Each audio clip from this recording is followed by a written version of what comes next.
Hello, everyone. Welcome back to the Cop 4. I was only thinking there a second ago. 3 wins. We could have 4 wins. The Cop 4. It's all aligning. You know what I mean? After our bad start with our terrible defeats. But a positive result of the weekend. Another positive result. And I think that is more or less Champions League secured for Liverpool now, which is a great thing considering a lot of people were thinking that we weren't going to get it.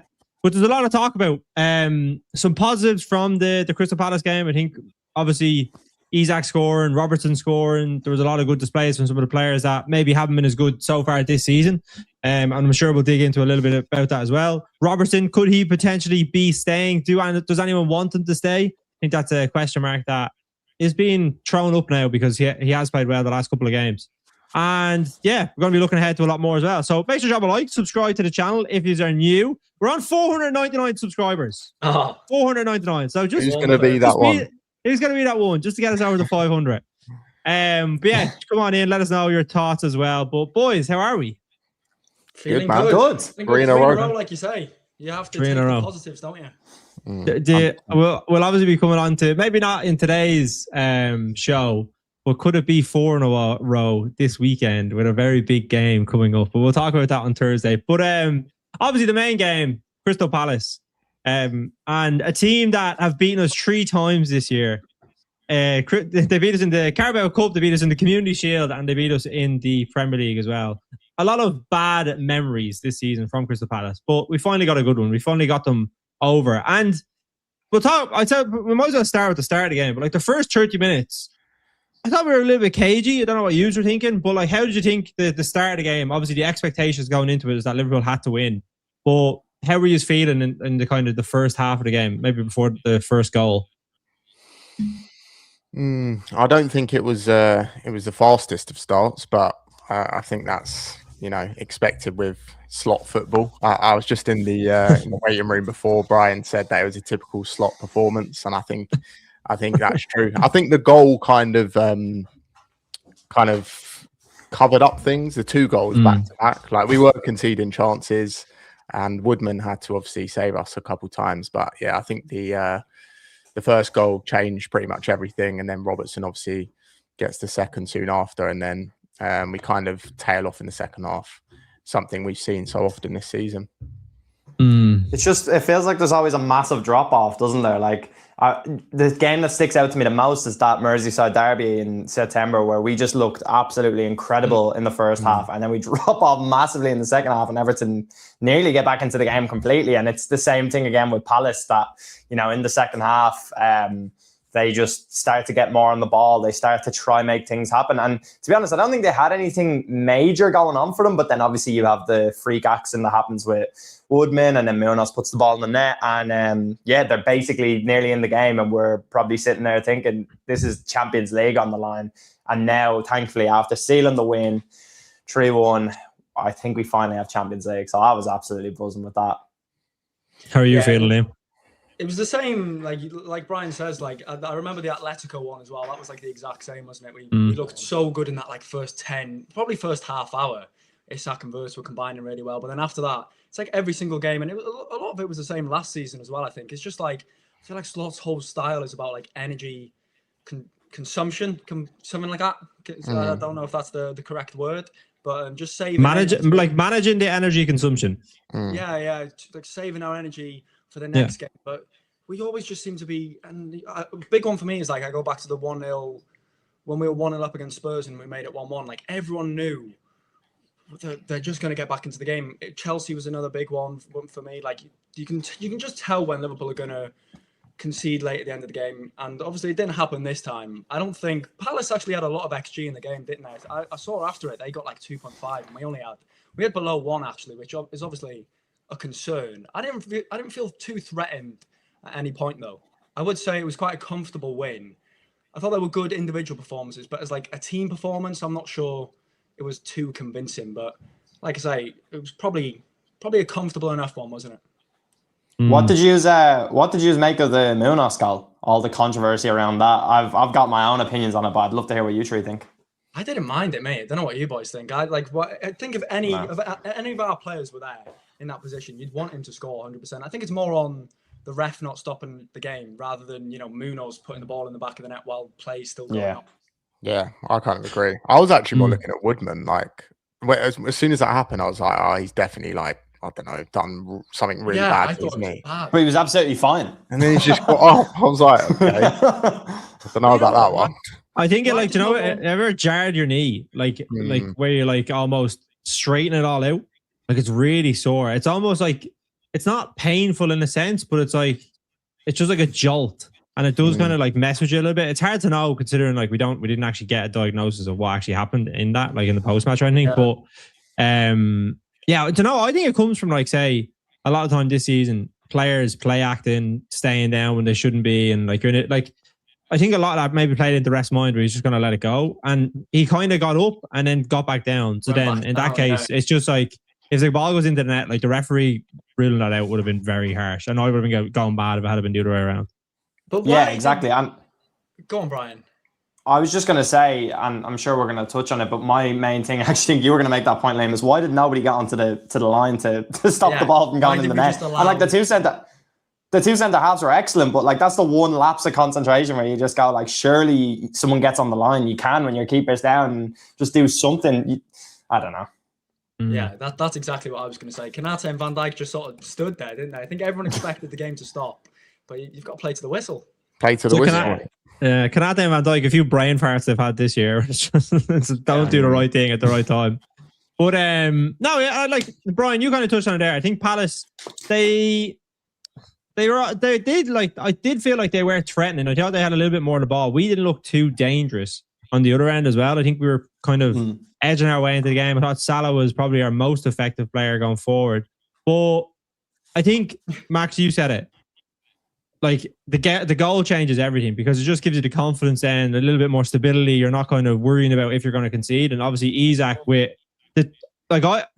he had no right to touch the ball in the way that he did and then to hit it. I know he was kind of like, it wasn't a clean hit, but sometimes when you're a finisher like him, like it's not really about getting that. It's just about scoring. You know what I mean? It's just about like, he knows that if he gets this on target, then it'll be a goal. It doesn't really matter how he gets on target. And I think that's something this season we have missed so much. Like you think about the amount of chances that we've gone through this season and like where we've just been like, we just need a clinical finisher. And yeah, he was able to provide it. But like, well, he's happy with his performance overall. I'll come to you first, Liam. You know what? I'm still in two minds. Yeah, I don't know. I'd like to get other people's opinion on it as well. I'm still in two minds if he means to hit that into the ground or not. I've looked at multiple replays and some looks like he's shinned it, but then like some of them looks like he's. You're saying he meant it? I'm not saying he's meant it. I'm saying I'm in two minds. I don't know. What do you boys think at the bottom? I'm not too sure, but I do think it's not a coincidence. Like some of the best finishers I've seen, they score by not hitting the ball cleanly sometimes. Yeah. And I think the best strikers kind of do that. I don't know if it's an instinct kind of thing. He obviously doesn't hit it cleanly, but if he hit that perfectly, it probably wouldn't have gone in. It's funny how it works sometimes. But the touch was the best thing about the goal. Ridiculous. Because it's not even a pass into him. It's been fired in. McAllister, you want to talk about accidents. McAllister has fired that in, looking to score. What a brilliant assist from McAllister. Bring it down and then like take another touch and then shoot. Like he's brought it down on the turn to set up the shot. Like it's one. Literally. It's unbelievable. In terms of his overall performance. Do you know what I was picturing? I was just imagine that was Darwin Núñez. Would he have taken that touch? Oh God! No, his first touch might have gone in. His first touch, he's shot away celebrating. Yeah, but in terms of his overall performance, I think it was quiet again. Actually, I think that was probably the only shot he had in the game, wasn't it? So again, there's a lack of creation for him. The only shot he gets created isn't even a shot that was meant to be created for him. So but that speaks volumes of him, though, doesn't it? In a good way, because it's like that's what we bought him for. Is those half chances to make some? I know you're not slating him, by the way, but I'm just saying that is literally like what I want to see from a clinical number 9. Like that's something where Núñez could get 10 chances and miss all 10, whereas if Isak's getting one, he's putting it away, he's putting it in. And I think that finish, I couldn't care less if he meant it or not. I don't think you see many strikers in world football, maybe only Harry Kane, that can take that sort of touch, compose himself and stick it into the back of the net. And funnily enough, I actually reckon if he had got the shot on and done it perfectly, he probably doesn't go into the back of the net. So I think the actual little bubble helped him completely. I don't know if Ekitike would be able to do a finish like that. I don't think he's as instinctive. It was on his weak side, wasn't it? Yeah. He's right-footed. Yeah, Isak. Yeah, both touches were with his left foot, so really impressive. I did think you saw that spring in his step after the goal to get involved a little bit more, but it was more of the same. We didn't really get him too many touches, which is becoming the norm. But I did think after that goal, the tempo of our play, that's what stood out to me. Like, transitions were quicker, which is something we've been screaming out for all season. Obviously led to the second goal, an actual counter-attack that we've scored. I think that's the first counter-attack we scored this season. Yeah, I can't think of any other one. Possibly the first of the Arne Slot era, maybe. I was going to say probably the second one, because I was going to say it reminded me like exactly of the one. Probably was it his first game, Brentford at home, where Jota's driving with the ball and he like plays a reverse. Oh, Diaz, yeah. Like, it reminded me that it was like the exact same goal, basically. But yeah, I think we're being a bit harsh. There's definitely a counter-attack goal we can get fined if we go through a few of the season against Frankfurt, maybe. But that was just kind of like Brentford away last year. Against Leeds at home? Well, no, was it not Leeds at home? Brighton at home, where he like nutsed Van Eckel, was it? What, last season? Salah scored. No, this season, Brighton at home. He got two at Ekatike, and he like nuts one of the defenders. Actually, Brighton last year anyway. That's Salah's screamer. Yeah. Mate, we're a counter-attacking team, man. It's not counter-attacking. Basically, though, we would see them goals so regularly. Obviously, under Klopp. Hate to bring it up again, but I think just like that's the thing. Those are the things that you just want to see from a Liverpool team. Like the space is there, get runners, free flowing. Vert's done really well for that goal. Played it into Jones. Jones's ball's really nice, and then the finish. Robertson turned into a prime striker there. It was beautiful. Yeah, it's quality finish. Yeah. The Isak situation is pretty weird, because I think Liverpool this season, I'd be interested to see if he was obviously fully fit for majority of the season, what way we would use him, because obviously with Salah there, you kind of have two forwards that are just, they're the ones that want to be on the end of like finishes. Like Salah's not going to be a creator for Isak, because he rightly deserves and wants to be on the end of opportunities that are created. And similar with Gakpo, I think, as well. Like Gakpo is someone who he'll cut inside and he'll want to shoot. He wants that opportunity for himself on the left-hand side. Whereas you go back to Newcastle, like Gordon and Murphy, they were just supplementing Isak and getting balls into the box. So I think like there was a comment there from LFC Diehard, like he needs more service, and it's spot on. I think that's going to be the big question mark next season, obviously with Salah going, is do you go out and buy like a Salah replacement, like a really, really good winger, someone that's like individualistic and can do his own thing and wants to obviously create and score goals? Or do you just get someone that comes in and helps, say, Ekatike and Isak, if you're going to play them up front? Because I think if you don't have service for Isak, you might as well not have him in the team. I think it's that simple.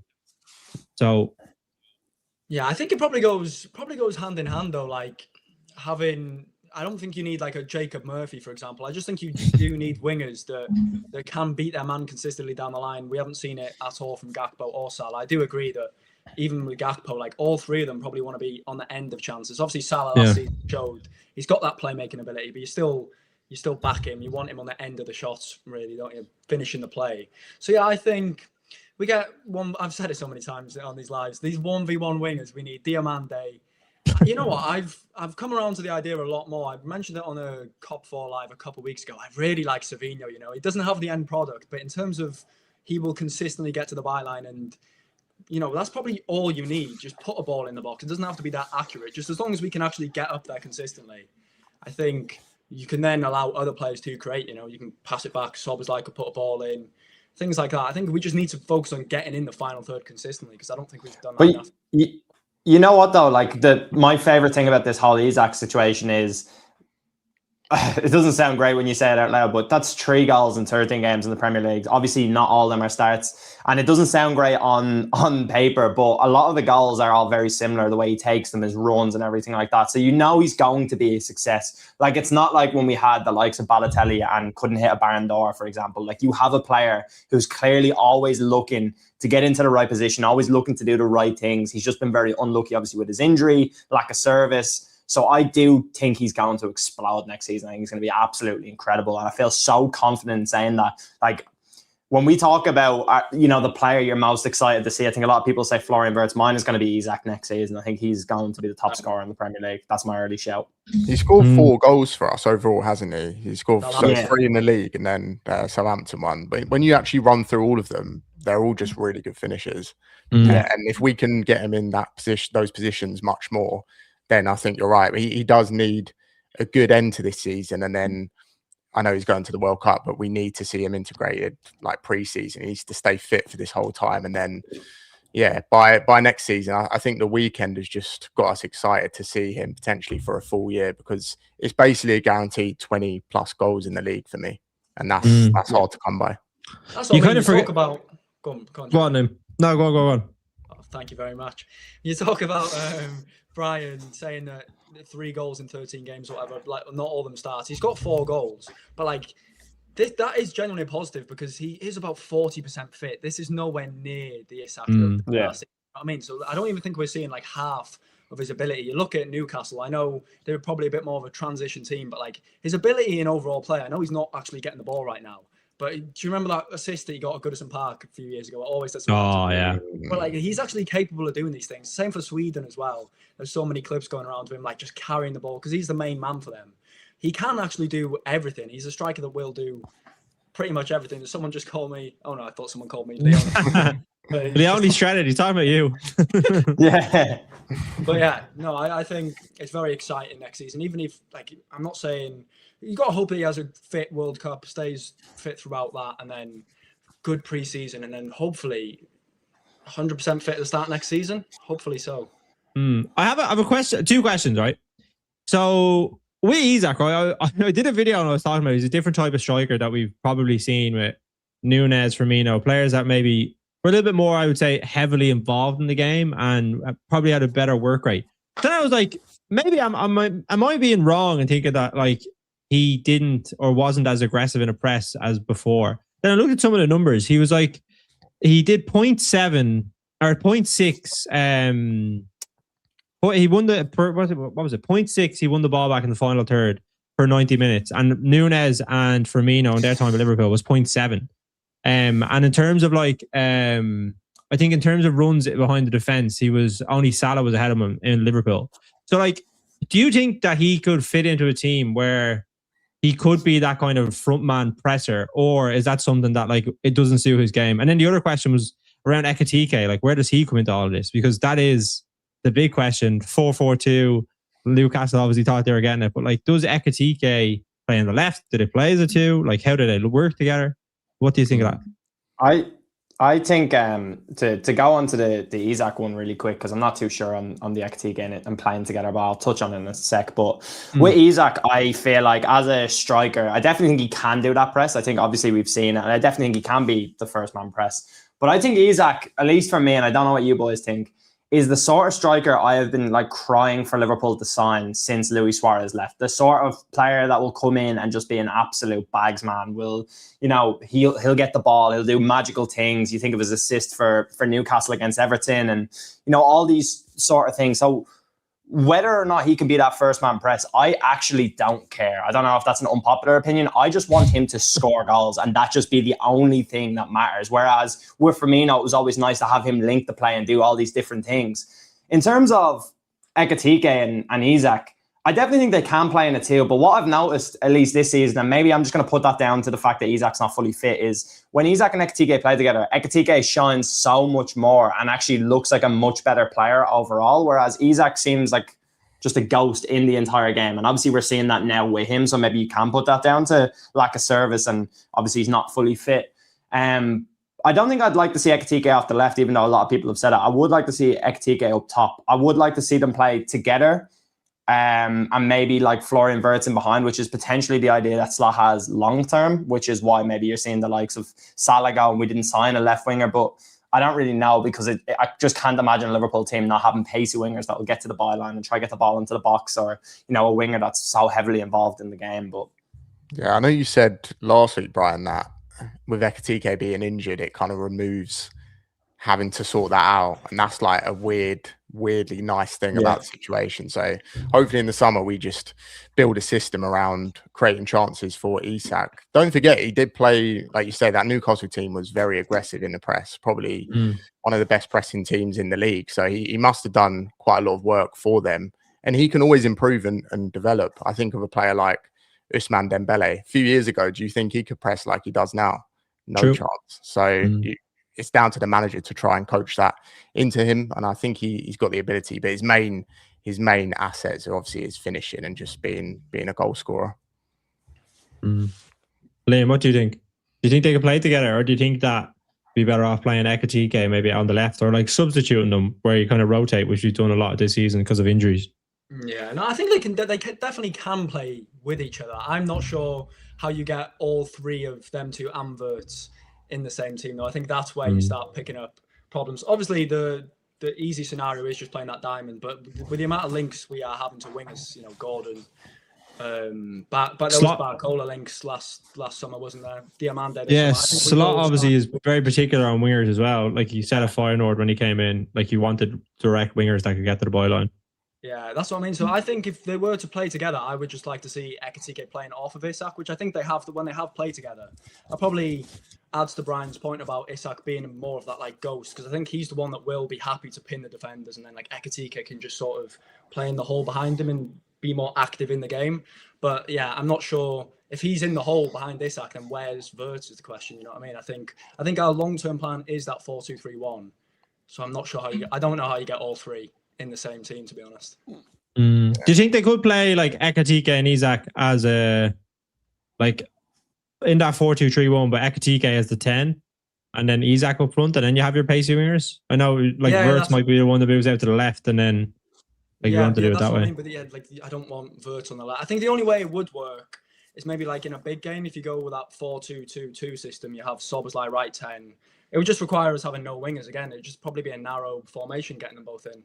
It would be Wirtz left 10, I was about to say Robertson right 10, Szoboszlai right 10. But that just feels like we'll never have our best formation ever figured out then. It feels like we'll never have a structured 11 like we always had with Klopp. It was a 4-3-3. I like the idea of knowing your best 11, your best lineup. Obviously, you'll have players that will work their way into the squad, but it just feels very messy. It felt messy last summer, but we were okay with it because there was a lot of money spent and exciting new players. It was like new toys, but now it's like getting to the point where obviously we don't have to deal with it now, but is there going to come a point where one of Ekatike or Isak just can't get into that team and eventually have to move on? And obviously you don't want either of them to leave because Isak's coming into his prime, and then Ekatike is obviously so raw that he has so much potential to become an unbelievable player. We've already seen it. So that's why a lot of people thought someone had to give, even when they were both signed. I didn't have that opinion, but the more time has gone on, you can see why that may be an issue. You just want to know. You just want to know each game what our formation is going to be, what it's going to look like. But this season, he's tried so many different things. Been no consistency, really. Yeah, the thing is with the both of them as well, they both want to drift to that left-hand side. You know what I mean? It would make it a lot easier if one of them was like favoured the right-hand side, but they probably both want to be picking up this like similar areas. Obviously, like I said, Isak's probably a bit more happy to sit there and pin defenders, stretch teams, but they probably both want to get out to the left-hand side. Wirtz as well wants to get in that. We need players that are more like right-hand side oriented. Really. We only have Szoboszlai. Salah's leaving, so what are we going to do? Well, I'd say, listen, we trust Arnie Slot. I know all four of us do. So I've back him to figure out the solution next season. We're all Arnie Slot lovers, anyone that just joined. So you're very welcome. Just unsubscribe. Don't scare them away, man. We only hit 500 subscribers. He wants to drop 100. Like down to 100, yeah. But no, make sure you drop a like, subscribe to the channel, folks. We do give our fair share of hate to Arnie Slot, which I know people love. But balance. We're all about balance.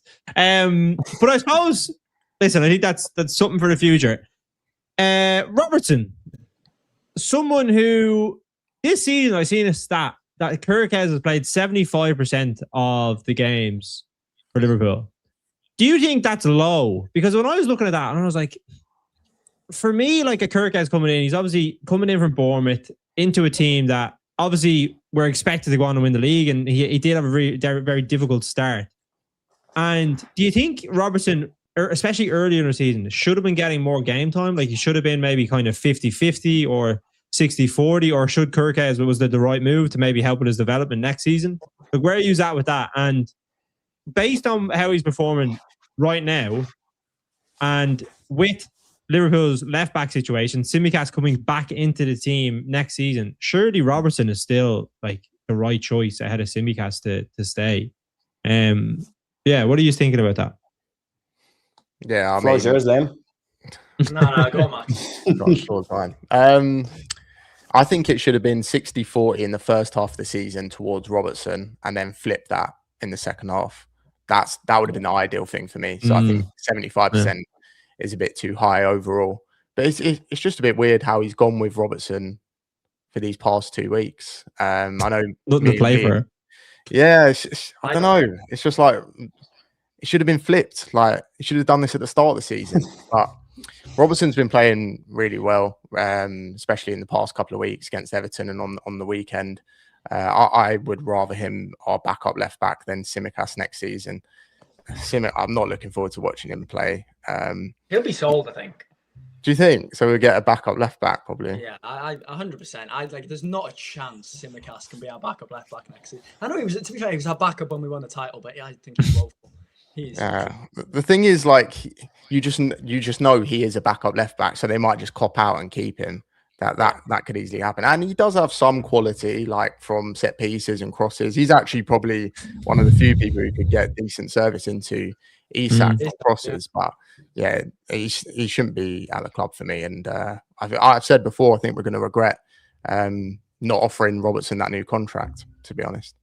Yeah, I would agree with that on the Robertson contract point. I think actually, and I don't think Robbo or Salah are finished. I think everybody knows what I think of Salah, so I don't have to touch on that. But I think Robertson is the one.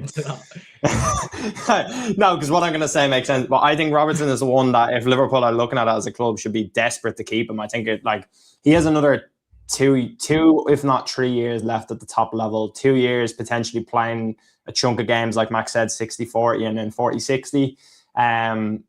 Look, I know next season his minutes would have been limited, but I definitely think there is possibly something in that conversation of when Arne Slot got asked, is Robertson staying? Is there a possibility? Because like Max said, why would you play him the last 2 games? Has it been something that, has been talked about behind closed doors? Has someone said something? Has someone leaked something? Or is it just a journalist or an interviewer just talking absolute waffle? Who knows? But I'd love Robertson to stay. I think we could use a player like that, not only on the pitch, but in the dressing room. You can see a difference that he makes anyway. You see him making sure Freddie Woodman gets his appreciation, and that's the sort of things you need, is players that think outside the box about that. And it's like, no, this is important. The fans should be serenading Freddie Woodman, because that lifts the confidence around the team, lifts the mood around the dressing room. So I'd keep him 100% if it was a possibility. The interesting thing, I think, with Robertson is that it's like, I feel like he wants to stay. And I think, say if it was a case of he didn't feel he was good enough and he understood that his time has obviously come, he'd probably be off to maybe like America or Saudi, or maybe even to Celtic, because I know something that like obviously close to his heart. But if he leaves, I feel like obviously Spurs have been talked about in the January transfer window. He's going to go to a Premier League club. I wouldn't be surprised if like someone like an Aston Villa or like a Newcastle, if Lewis Hall was to leave, like someone like that would take him on a free contract and come in and he would do an unbelievable job for them. Because you think about those clubs right now, like they're at a stage where they're probably looking for that little bit of experience to kind of get them to push on, and he would suit them so well. But I think in our team right now, we're a team in transition as well, and we need that experience just as much as probably, I know they're at different levels, but we need someone like that, as you said, Brian, there about like Freddie Woodman, someone that can like just manage things. And I feel like managing moments as players is like kind of what experience leads to. And you see like Robertson in games, he's so smart in the way that he moves. Like, I don't think, Liam, I've seen you said in the chat, you said Kirkes would have had the same impact in the game against Palace. I don't think he would have, because you wouldn't have seen Kirkes bombing on like in that moment and getting that goal. Do you know what I mean? Because that's not in his mindset. His mindset is to defend first and then attack second. But like Robertson sees the gap and he goes. And that's something I think, just something that like in games and moments this season when we just haven't managed them well and we've conceded stupidly, or we haven't put the foot on the throttle when we needed to. Like Robertson is, for someone who's a left back, he's so good at setting tempos in games. from my point of view. But yeah, I think it would be such a big mistake to let him go, because I just don't feel like that's an area that we should be going out and trying to obviously recruit and bring someone in. And it's realistically, it's going to be like a kind of forgotten about position when you have someone that's like 2-time Premier League winner right there and is willing to stay. It just doesn't make sense. Yeah. To just build on that really quickly before, sorry, Liam, but just to say on that as well, when you think of like when Jordan Henderson became the captain, obviously it was a seamless transition from Steven Gerrard. It made sense. There was players there that could take over the torch, if that makes sense, as a captain, obviously not as a player. And now we're getting to that stage that we obviously had Van Dijk, who was in and amongst it with Milner and Henderson and all these sort of players, and obviously Robertson as well. But I don't feel like there's this seamless transition for the next captains. I feel like you have literally torn up 90% of this leadership group, with Alisson potentially leaving this summer, Robertson leaving, Salah leaving. You only really have Van Dijk and whoever the vice captain will be. The names that you're touting out as potential captains, I'm not against, but I don't think have that same sort of stature of like a Van Dijk. Like you have Konate and Szoboszlai as the only two I'm really seeing, rather than potentially Alisson. I don't like the idea of Alisson, and if he is leaving, then that's not going to happen. You obviously have Curtis Jones, but he's meant to be leaving. So for me, I think Robertson staying gives the whole sort of, another 2 years potentially to build up a leadership group again and to phase in people and help people grow in that team. But just to build on that point. Sorry. There must have been conversations. There must have been conversations with him, Slot, saying you're not going to get as much game time as maybe you want. But his recent form will have reaffirmed in his head that he can still play at a really good level. Especially, he scored a couple goals this season. Not like him at all, but defensively, I still think he's pretty solid. He's not the old Robertson at all, but he can still do a job for a lot of teams in this league. And with all the change that we're having, I think it's not the smartest move to be letting him go. It's going to be real sad seeing him leave. Yeah, like you say, like Jamie says, the dynamic between them both is actually really good. Like Kirkes is that young player who can still develop so much. I think Kirkes has generally got like world-class potential as a left back, but then he does need to refine his game a little bit, and his weaknesses are probably Robertson's strengths, aren't they? Like knowing what you don't think Kirkes has world-class potential as a left back. He's 21 years old. I was laughing at Brian making it. He's 21 years old. Of course, he has world-class potential as left. He's the best left back in the Premier League last season. I didn't make a face, mate. No worries.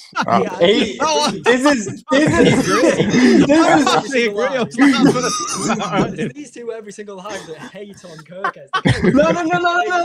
I wasn't making a face. I'm not even doing it at the start of the season, making hate videos. I apologize 3 times, Liam. I'm laughing at this is what Salah is to me. Kirkes is to you. Like you're so passionate. That's really slander. I was literally saying that he's still quite a raw player. He needs refining. His game needs refining. What his Robertson they're probably his strengths in terms of like knowing. It's about the experience, isn't it? Of like knowing when to go, when to stay, and things like that. Kirkes is quality, and I agree with Max. Like, why is he playing now, Robertson? Like, why are you investing in someone now who I get it's like a sentimental value, but surely you'd want Kirkes to get those minutes, to get that experience now going into next season, because he's going to be here next season. I don't understand why he's decided to play Robertson in this period of the season. I probably agree that he should have played more at the start. Kirkes had, I wouldn't call it a shaky start, but it wasn't like the most seamless transition, was it, from Bournemouth to Liverpool? He should have been eased in a little bit more. But yeah, sentimentality monsters. Sentimentality monsters. That's right. Yeah, he should have been eased in a little more. I definitely don't want, like I said, Tsimikas to be the backup. We do have a couple left backs out on loan. I know Callum Chambers is at Charlton, and Callum Scanlon as well? He's at Millwall, so they're both like developing. It's a big ass, though, isn't it? For them that's what I mean. Like, I think you do need to replace Robertson's experience with more experience. I think I've said it before. I'd sign probably a centre back that can play at left back, like a Schlotterbeck or someone. But that's probably a very big ask now that Konate is likely staying. There's not a better left back in world football currently that Kirkes should be learning off. So just doesn't make much sense. I also don't think there's a better backup left back in world football than Robertson. Yeah, I don't think you will find in whatever like if we were to just go and sign an out and out backup left back, it won't be an upgrade on Robertson in probably ability or experience. Yeah, I agree with that. I mean, also, if you compare the two out there, so you said Kirkes is 21. He was 21. He's probably 22 now. He's 21. Right. So I think Kirkes is ahead of where Robertson was at 22, 21. So I do think his potential is very big, but he needs to take that next step and refine his game. Don't worry, mate. I'm not against you on that world-class level.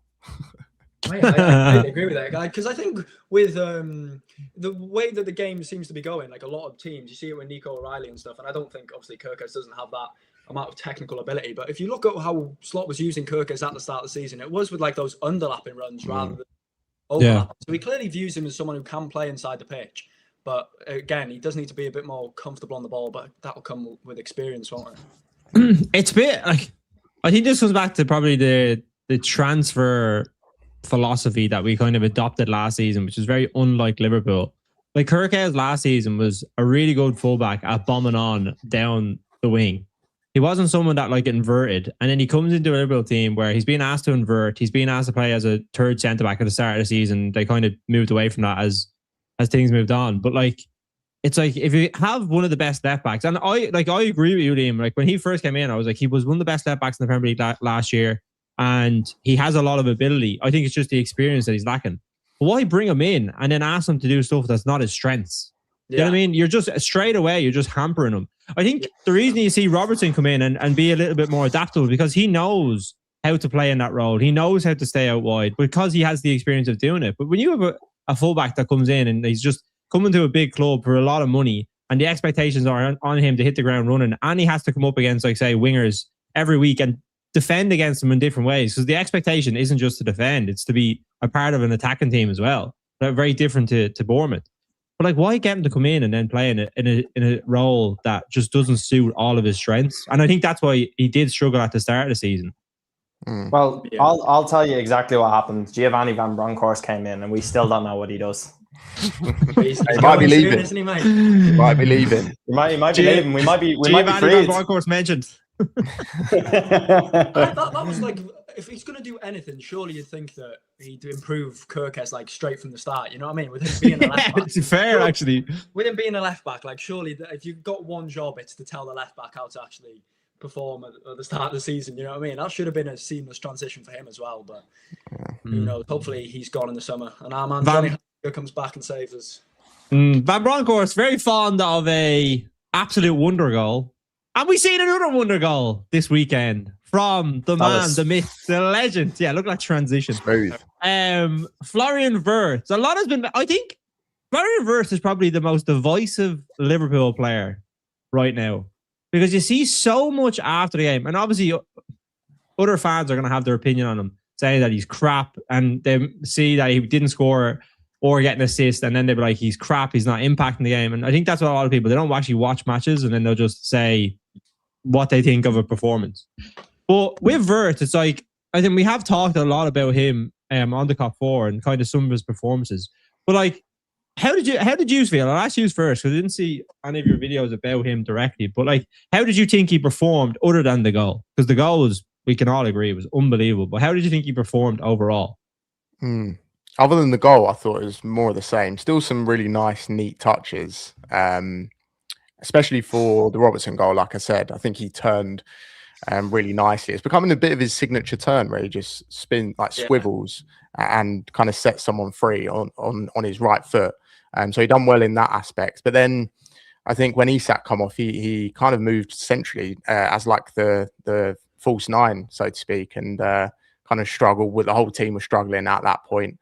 I wasn't blown away by his performance in general, but the strike just caps it off, really. And I led with it in my match review. I pretended like I was actually talking to him. Like, that's when you believe and you actually shoot the ball with power, that's what can happen. Because it's not about ability.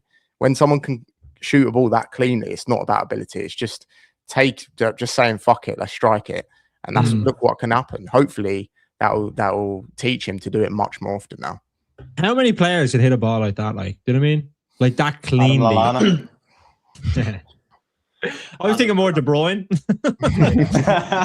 No, look, I thought Wirtz was pretty good. And again, to build off what Max has said, is didn't think it was anything outstanding. I don't think he has been outstanding this year. But look, 17 goals and assists in his first season.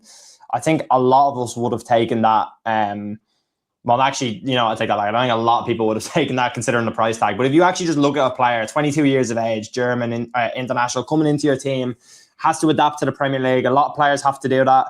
I would have taken that specifically off no context of the money. But obviously, when you pay big money, you expect big things. And I think it's just a sign to show what's to come next season. And I think it kind of links in with the Isak point because, again, he sets off Jones and everything like that for the first goal. Or sorry, the second goal.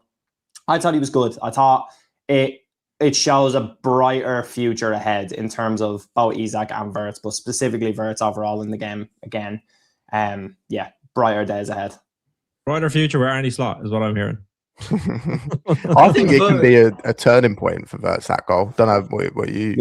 I think so. I really hope it is because I was going to say I think he's regressed this season. I think in like January, February since his injury, he's been poor. Yeah, maybe it is that. I didn't think about that, to be fair. But in January, February, it really looked like he was beginning. Like think of that Sunderland away game, Newcastle at home, like those back to back. I was thinking like he's kicking on now. He's actually grabbing these games by the scruff of the neck. I think he was probably our best player in both of those games in terms of. Definitely our best player away at Sunderland, and then obviously you can make the case for Ekitike because he scored in those Newcastle games. But in terms of a performance, I thought he was doing so well away at Inter as well. Like there were so many good games. Arsenal, like I thought he was so good, but I don't know. I feel like he's gone a step backwards. Maybe it is just a confidence issue, like Max says. I do think the main thing with him, surely with the ball striking and stuff as well, is a confidence issue because I was saying to Brian the other day actually, like he is in terms of technical ability, in terms of just pure quality. Pretty much in all of our games, he's the best player on the pitch, like out of all 22 players. But I think he just needs to believe it and say, right, this is my game. This is what I'm going to do. I'm going to start smashing balls into the stanchion because no one's going to stop me. Yeah, for me, inside the box, it's like how many times this season is he's just been fed it, and it's just that half a second where it's like he's overthought it a little bit. He's thought, someone's going to get a block in or hesitated. He didn't do that on the weekend, and that's the biggest thing for me. You see literally a split second. Don't overthink it and just strike the ball because he has got the ability. 100% needs to be scoring more goals. Yeah, he had one in the first half though. I don't know if you remember, like really. Yeah, I was just about to say that with his left foot, and he is that the one you're on about? Yeah, and he just he looked up to try and make a pass, but in those positions, just head down, bang. You know what I mean, don't look like if you believe it, back yourself, just hit it. Yeah, because he's really two-footed as well. Like he is really good off his left. Thinking about that Sunderland game, I think he hit I was watching a compilation of him against Sunderland earlier, actually, and he hit the post in that game. It came up on my Twitter. I don't just go around searching for. He was unreal. Of random games. Unbelievable. I think that's his best performance of the season, probably, like by far. Because, like I said, he was the one against that low block, which is a pretty much similar setup to how Palace set up. He was just like taking us forward in the game, linking up with everyone, like going in the box like he did for that Newcastle goal, driving through players. I think we've stopped seeing that in recent weeks, but I'm not sure why. When he's our best player, sorry, Brian. When he's our best player, he needs to couple that up with like output, where you see like a definitive. All right, he was our best player today, and he scored and he assisted. I know he done that against Newcastle, to be fair, but we need more. I think right now that. Oh, go on, Brian. Sorry. No, I was just going to say that first 10, 20 minutes against Palace in the Community Shield, like that like I thought he was going to be an absolute world beater because that seemed like the game as well where he grabbed the game by the scruff of the neck, the ball into Ekitike and everything like that. Thought we were on for a quadruple season. Didn't we all? That's always the way. We're not Arsenal. No, but yeah, it's interesting with Wirtz because I think we talked a good bit about him. I think the ability is there, but the confidence, the arrogance, the swagger. It's just something that I've not seen this season. And it's not, I think it's difficult sometimes to ask a player to be like that guy. You know what I mean? Sometimes it just has to be that guy. And I think that's something that he'll have to maybe evolve into if he wants to take his game to the next level. Because sometimes I remember my dad used to say when I used to play football, he's like, you play within yourself. You don't actually like push yourself where it's almost really difficult. And then obviously you lose confidence and you get down on yourself. And then I feel like that's the way he's kind of playing right now. But listen, the ability is there. Like that goal is just you see him hit that with the strike and then comes off the post. It's just so clean. It's just so clean. And if he does more of that, where he just lets the shackles go and believes in the ability that he has, then I've no doubt that he'll come good next season for us. Yeah, a player I do want to talk about actually. I want to ask Max a question here specifically. Because I think McAllister had a really good game playing in that like more deeper role. Not like a really good game, but good performance. Calling you out, Max. I'm He meant both of them. I want to pick his brains because I thought he had a really good game playing in that deeper role. I thought that role suits him a lot more, in my opinion, because he doesn't have to run as much. He can dictate the game from deep. Max, do you want to see, first of all, were you impressed with that performance from McAllister? But do you think he should be playing that over Ryan Gravenberch? I was impressed that it was better, but I've had loads of comments saying you need to owe him an apology. It's like, it's one game. It didn't go that far. Yeah, it's one game. It's at home to Palace, who are a decent team, but let's not get carried away. I think when we're playing lesser teams at home, where you're expected to dominate possession and create chances, McAllister might be better than Gravenberch in that position, because I think his use of the ball is better than Gravenberch, passing wise, not dribbling. Of course, Gravenberch is much better at that. But yeah, I mean, I'm still standing firm. I still think we should cash in on McAllister. I think, I don't think he's the guy to take us forward. But in these last few games, if you did want to play him ahead of Gravenberch, I'm not too mad either, because I haven't been impressed with both really. More so McAllister. I saw a compilation of him last season playing some amazing stuff. Even a year ago today, we won the league. His goal against Tottenham, that's probably his best game. Yeah, so good. I mean, he was on top of the world. Like he was one of the best midfielders in the world. Everyone was saying it. And the fall off has been really bad. But yeah, I did like him on Saturday. 2 assists, but not sure about the first one really counting as a proper assist. Yeah, scam 2 assists. But I mean, it is what it is at this point. I'd cash in on him, but he's still a really good footballer. From a technical point of view, he's just fallen off physically so much. Yeah. No, I'd sell him as well. To be fair, I was mainly asking that question because I know you haven't been a fan of Gravenberch in recent weeks. I didn't know you were had such a dislike towards McAllister. To be fair, I'm with you. Like I've probably said every single game this season that McAllister shouldn't start, but I probably didn't consider him for that deeper role. I think he played there in his first season under Klopp, didn't he? And I thought he did all right. He did a pretty decent job. So him next to Szoboszlai Szoboszlai can cover for him. Yeah, exactly. Does the running for him, and like you say, I think against low blocks where he can actually just dictate the game from deep areas, because probably his biggest strength is his progressing of the ball, isn't it?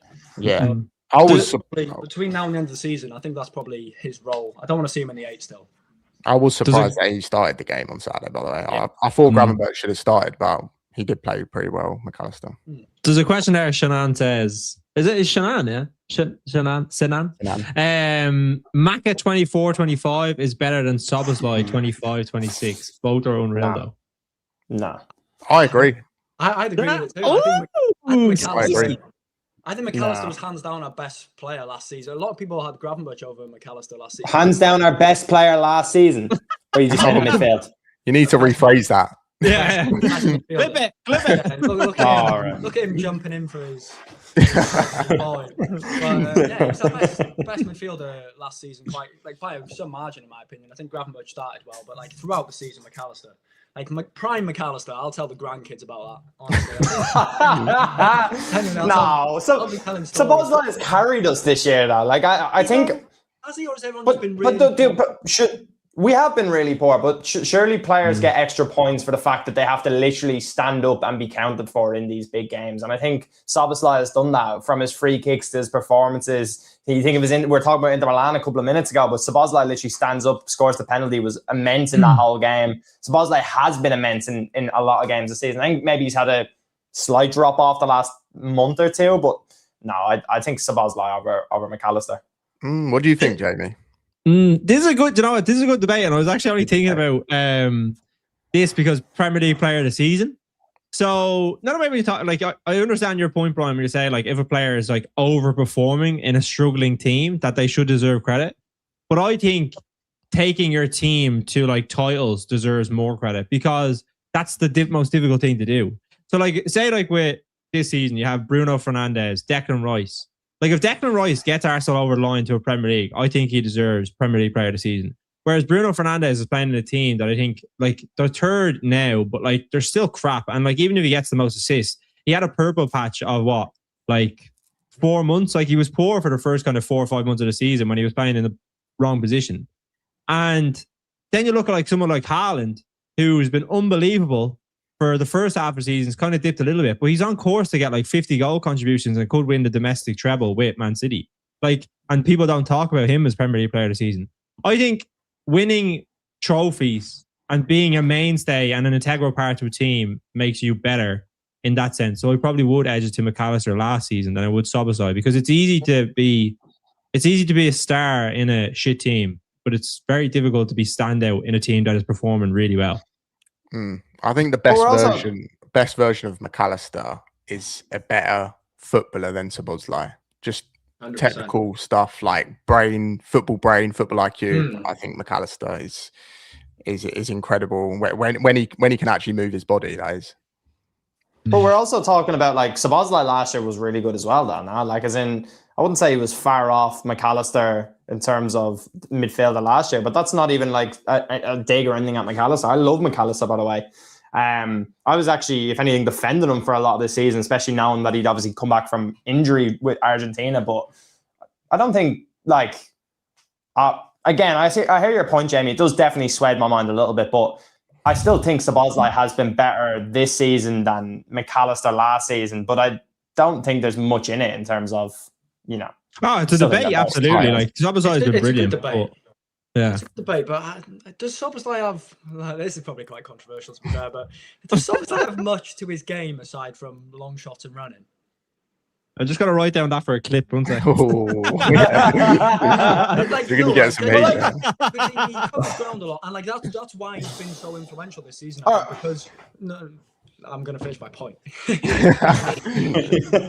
That's why I think he's been so influential this season, because like he's in these moments where we've been so bad, like he's had these individual moments of brilliance, like his free kicks, his set pieces in general are really good, long shots. And then because barely any of our players can actually run, we've noted, like obviously he was probably our best runner last season as well. He did a lot of work for Mohamed Salah, because he didn't really do much defensive work last season. But I trying to rile over. But yeah, like apart from that, like running and shot power and like the long shots, the moments, does he have much to his game? He doesn't really put his foot in. I think he ranks quite low in terms of midfielders for tackles. I don't think he progresses. He's got a diag in him, but I don't think he progresses the ball too well. I don't know, maybe it's harsh, but I just think he's standing out in this. If we had other good players this season, if we were having a good season, I don't think Szoboszlai would be talked about as much. I tell you what, Liam, I take your point, right? And if you actually go back to the start of this season and you had asked who would drop out of the team between McAllister, Gravenberch and Szoboszlai for Wirtz, which is obviously what everyone was thinking, Szoboszlai was the one everyone was saying. Szoboszlai was the one that was going to be replaced, because technically he wasn't good enough in comparison to the other two. And he's obviously changed that this season, but like you're spot on the money in terms of, I understand your point of view from technically he might not be there, but physically, which is something we struggle with a lot this season. And that's why he's probably stood out as much as he has. That's what you got to praise Szoboszlai for, though, because like he could have easily been replaced. Because I do think he was behind Gravenberch and McAllister last season. Like, I don't think it was that close. I think he done some really good work in the 10, but in certain games I was screaming out like, we need a technical 10 who can focus on chance creation. Then you get Wirtz in and shifted the dynamic of the team. But I remember in pre-season, Szoboszlai dropped a little bit deeper and he looked incredible. And I thought, he's here to compete for his place. And he's turned out to be our best player this season. So I don't know. I think his versatility plays into it as well. He's such a complete footballer that people think you can play him in any position and he'd be such a good level, 7 out of 10, which is true. So I think that plays into it. But maybe he's hasn't got one area which he really, really is like 10 out of 10 in. You know what I mean? Yeah. What do you think his best position is? Right back. I didn't hear what you said then. Right back. I genuinely think you can make. You think he's right back? I genuinely think you genuinely can. You can make a case for him being our best right back, because I think he's much better, and this is why he was replacing the 10 last season, because he's really poor on the half turn. Like, he actually can't receive the ball on turn. So you either have him face the play and play as our deepest midfielder, I think, or you play him as a right back. But I think his best qualities probably come from right back. Those balls from that like right half space. If he can like invert from right back, I think that's definitely Szoboszlai's long-term role in my opinion. But that relies on us having because the biggest problem with him playing a right back this season is that we've missed his intensity in the middle. I think if you had intensity in the middle, I think a lot of people would be calling for him to play right back a bit more consistently. I like him in the deeper role at the minute. I like basically the midfield until the end of the season for me should be Gravenberch or McAllister. I mean, I'd go Gravenberch, but whatever. And then Szoboszlai next to him, and then Wirtz in the 10. Curtis Jones as well at right back. He's keeping his place for me because I've just been so impressed with He's him. been very good. Yeah. Last 2 games. But yeah, no, it's interesting. I'll throw one question out to you on Szoboszlai before we move on. Szoboszlai or Declan Rice? Szoboszlai. Let's if you not go do this back revisionism. No, but right, let's just talk about this season, right? Let's talk about this season, because if you think about like their strengths, they're very similar in terms of what they actually do. Like, but I think like in terms of individual contributions, it's not last season. The goals against Real Madrid don't count. So let's move past that. So this season, Szoboszlai has had the bigger moments. You think the goal against Inter Milan, the goal against Arsenal, the goal against Man City. I know it didn't come to anything, but the likelihood is it won't come to anything for Arsenal either. So, like, doesn't really play into that either. But yeah, Szoboszlai or Rice? Just this season. Szoboszlai. Just this season. This season, yeah, maybe. If Declan Rice doesn't win the Premier League as well, because I think I can't say if he impacts them winning the Premier League. That's huge. But like, if they both finish without any trophies and Arsenal finish 1 place ahead of us, who's had a better season, Rice or Szoboszlai? Hang on. If Szoboszlai looks at the camera and play acts a little bit more, then, fucking everybody be screaming and saying Szoboszlai's the best midfielder. If he said it's not over yet. Declan Rice is like, honestly, I actually don't...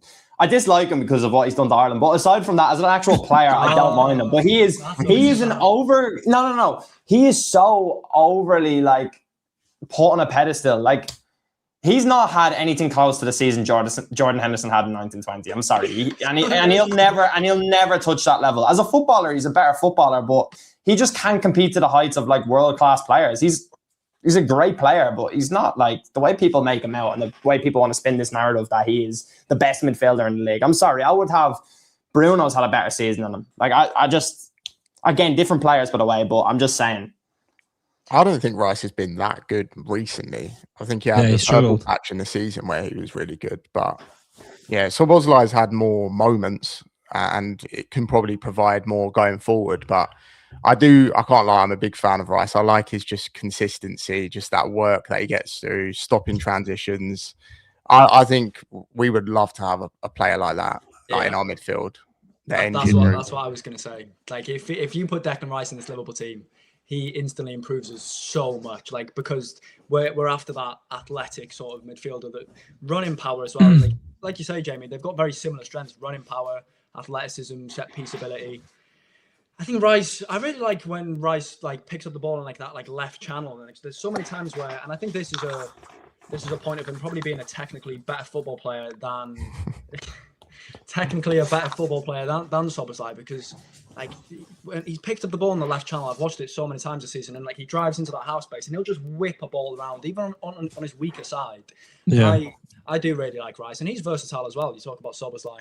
Rice can play 8, 6, and probably centre back. He'll move into centre back, I think. When he's started centre half, didn't he? Yeah. I really like it. I wouldn't take Declan Rice out of Liverpool because I want winners.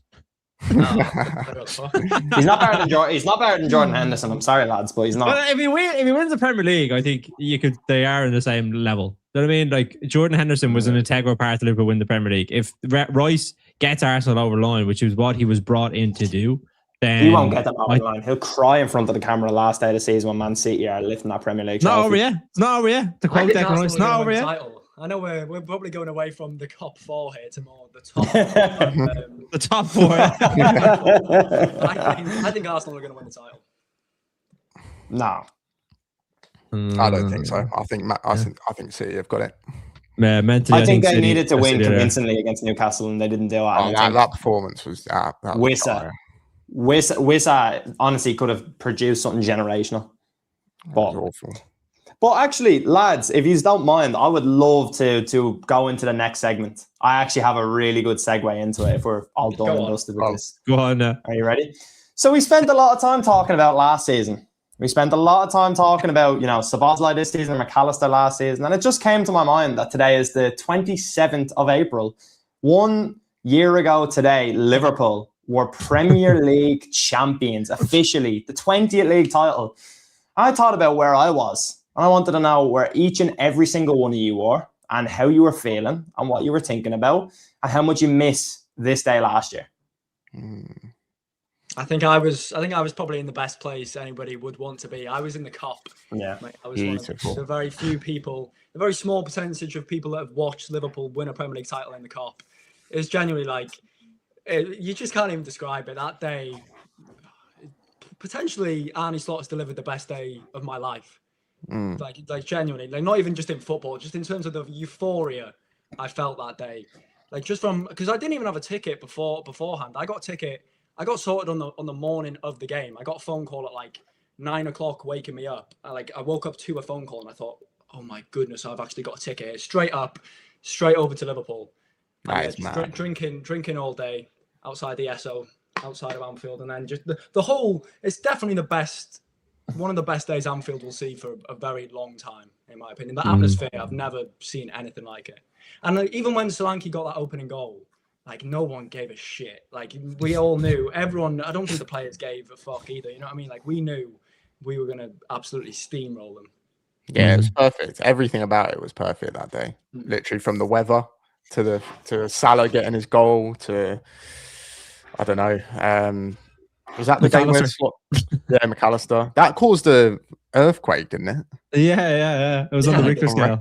Mad, absolutely mad. I was enjoying it at home, just getting drunk on my own. It's fun, but I would have done anything to be inside Anfield that day. One of the best days of supporting Liverpool in my life. Definitely top 1 or 2. The feeling when that final whistle went, that feeling, it was amazing.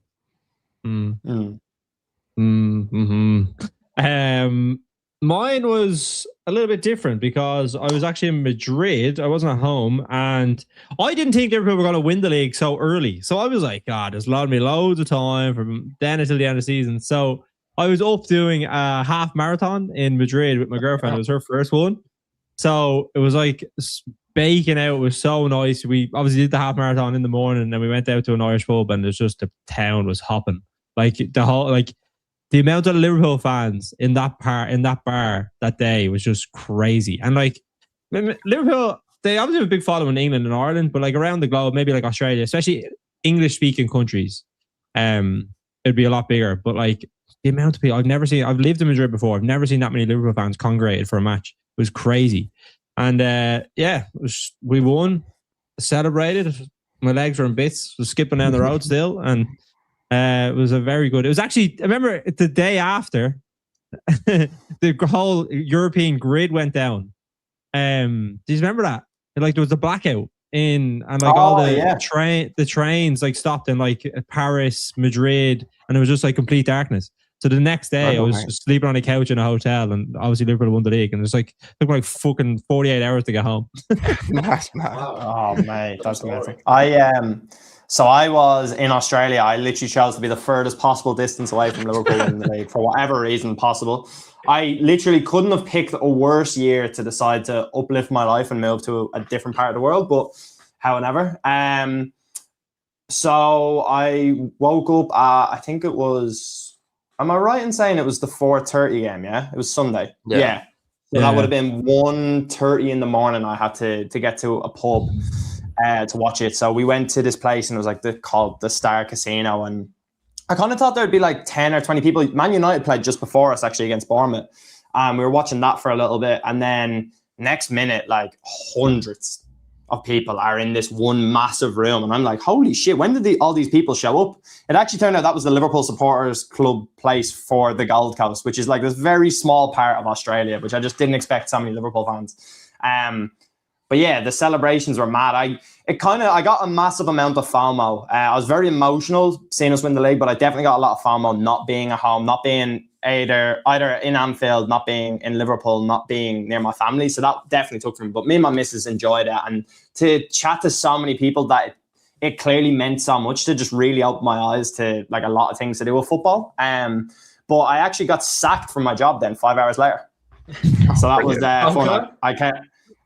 Well, was it to do with the game or is it just a random reason? Well, sort of. I'm not coming in tomorrow. Basically, I won't go into the full depth thing, but basically, we had like he wasn't a good person. He was a massive anchor. So basically, so anyway, I went in and he was like, "Have you been drinking?" And I was like, "No." But I think he could tell. And then just like 20 minutes, I was in work for like an hour, but 20 minutes after he said that, he was like, "Yeah, I just don't think this is working out." And I was like, "Yeah, I don't think it is either." I was like, "Lovely, I'm going to get to go home and go back on the beers." So he got me a taxi, sent me home, and then I was having beers in the pool with my missus, and I was like, "This is the life, man. This is incredible." It was worth it, man. Were you locked? So worth it. Were you locked? No, I actually wasn't. I wasn't actually that bad because I got back to get a nap in. I went to sleep and woke up just as Arne Slot was doing the whole Jurgen Klopp chant, and I was like, "Oh man, this is incredible." I just wanted to soak it in so much. So when he sacked me, I was like, "This is absolutely incredible. This is the best day ever." You know what? I completely forgot about that as well. Like even after the game, where like every single player got their like chant on the Kop. Like we chanted, like every single player stayed in the ground for like an hour afterwards. It was just the whole day was just incredible. I don't think it'll be very hard to top it unless Arne Slot delivers a Premier League title next season. You never know. We'll see. Well, But I was thinking that. Yeah. We'll see. We'll see. It's a big summer ahead, and we have a lot to talk about coming up this summer. But that is us, folks. Man United, Brentford, us maybe potentially with United just scored. Oh, yeah. Well, we're not watching that. But no, yeah, make sure to drop a like, subscribe to the channel, folks. If you're new, I know there's a few people are obviously always on the lives. We really appreciate it. We're trying to make this bigger, make this better, and yeah, we have a lot more content coming out over the next few weeks and over the summer. So make sure to drop a like, subscribe to the channel, and yeah, we'll see you all on the next one. Cheers, guys. Peace. Nice one, lads. Very enjoyable.